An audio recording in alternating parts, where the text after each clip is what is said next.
하도람의 짬 설교.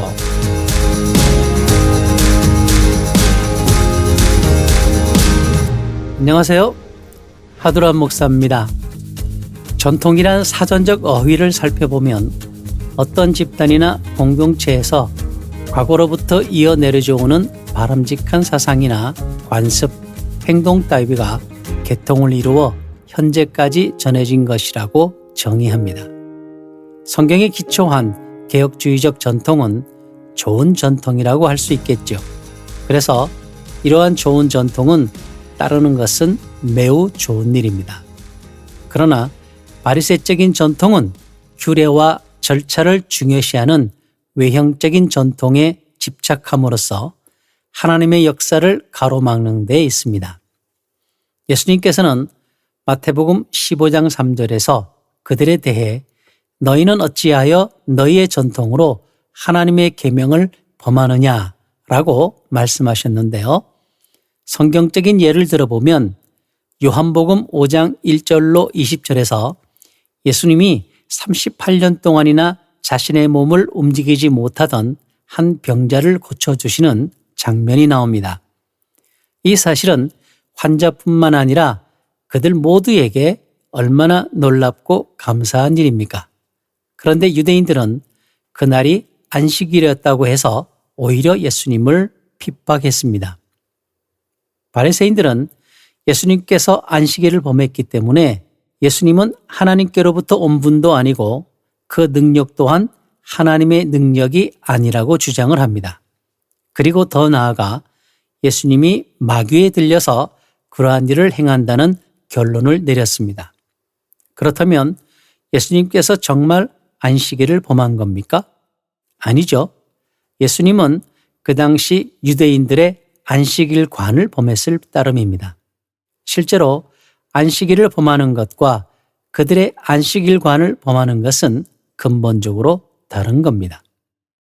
바리새인들은 안식일에 침상을 들고 가는 것은 안식일을 범하는 것이라고 예수님을 책망하며 정죄했습니다.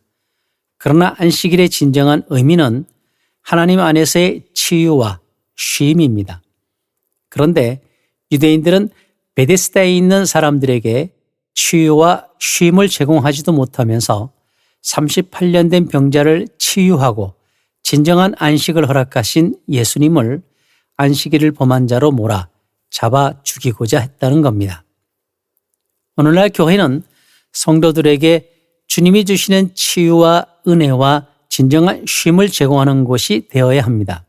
그래서 치유로 상처가 회복되고 쉼을 통해 영혼의 건강이 회복되는 성도들이 세상을 변화시키도록 만들어야 하는 것이죠. 오늘날 한국 교회를 들여다보면 바리새인과 같은 외형적인 전통에 준하는 부분들이 없을 것 같습니까? 사실 이러한 부분에 해당하는 일들은 수없이 많습니다. 그중 하나는 예배에 대한 이해입니다. 만약 성도들이 예배를 통해서 주님을 찾고 주님을 만나고 하나님의 음성을 듣기보다 예배 순서와 절차에 더 큰 관심을 갖는다면 그것은 바리새인과 같은 율법주의에 빠졌다는 증거인 것입니다. 또 한 가지를 짚어본다면 할례받지 못한 마음입니다. 이것은 전통에 대한 집착과도 깊은 관련이 있습니다. 성도가 하나님을 따라감에 있어서 가져야 할 매우 중요한 마음의 자세는 하나님의 말씀 앞에 두려움을 갖는 마음입니다. 자기의 과거의 경험과 사회적인 인식이 어떠하든지 하나님의 말씀이 그렇다고 하면 그렇게 따라가고자 하는 순종의 자세입니다. 이 자세가 없이는 절대로 하나님을 따라갈 수 없습니다.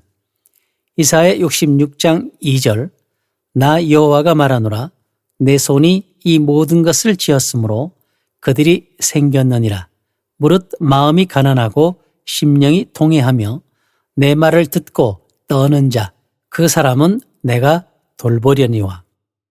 율법주의 신앙을 가지고 있는 사람들은 전통에 집착한 나머지 할례받지 못한 마음, 즉 말씀을 받아들이지 못하는 마음, 다시 말해 배우고자 하는 자세가 전혀 없는 강박한 마음을 가지고 있습니다. 그렇기 때문에 이들은 항상 성령을 거역하게 되어 있습니다. 사도행전 7장 51절 목이 곧고 마음과 귀에 할례를 받지 못한 사람들아 너희도 너희 조상과 같이 항상 성령을 거스르는도다. 반면에 하나님께서 귀하게 여기시는 마음의 자세는 마음이 가난하고 심령에 통회하며 하나님의 말씀을 인하여 떠는 자세입니다. 즉 말씀을 받고 배우고자 하는 자세를 가진 사람입니다. 그 당시 바리새인들은 예수님께서 하시는 일이 자기들이 전통적으로 이해하고 있는 바와 다르다고 해서 그것을 하나님의 말씀에 다시 비추어 보고자 하는 겸손함도 없이 예수님을 대적하고 핍박하고 정죄했습니다. 반면에 세례 요한은 비슷한 상황에서 매우 다른 태도를 취했습니다. 왜냐? 진리를 받아들이고자 하는 자세가 있었기 때문이죠. 마태복음 11장 1절로 6절입니다. 요한이 옥에서 그리스도께서 하신 일을 듣고 제자들을 보내어 예수께 여짜오되 오실 그이가 당신이 오니까 우리가 다른 일을 기다리오리까. 예수께서 대답하여 이르시되 너희가 가서 듣고 보는 것을 요한에게 알리되 맹인이 보며 못 걷는 사람이 걸으며 나병한 자가 깨끗함을 받으며 못 듣는 자가 들으며 죽은 자가 살아나며 가난한 자에게 복음이 전파된다 하라. 누구든지 나로 말미암아 실족하지 아니하는 자는 복이 있도다 하시니라. 왜 세례 요한이 예수님께 사람을 보내어 예수님이 오실 메시아인가를 확인했다고 생각합니까?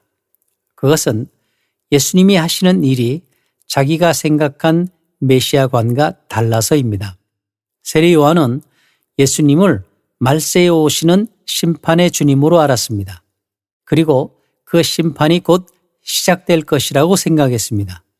그런데 예수님께서 하시는 일이 자기가 생각한 바와 달랐죠. 하지만 세례 요한은 바리새인들과는 달리 자기가 받은 계시에만 기초하여 예수님을 판단하고 정죄하지 않았습니다. 오히려 예수님께 사람을 보내어 물었습니다. 오늘날로 보면 배우고자 하는 자세, 즉 하나님의 말씀 앞에 떠는 자세를 가지고 하나님 앞에 나아가는 겁니다.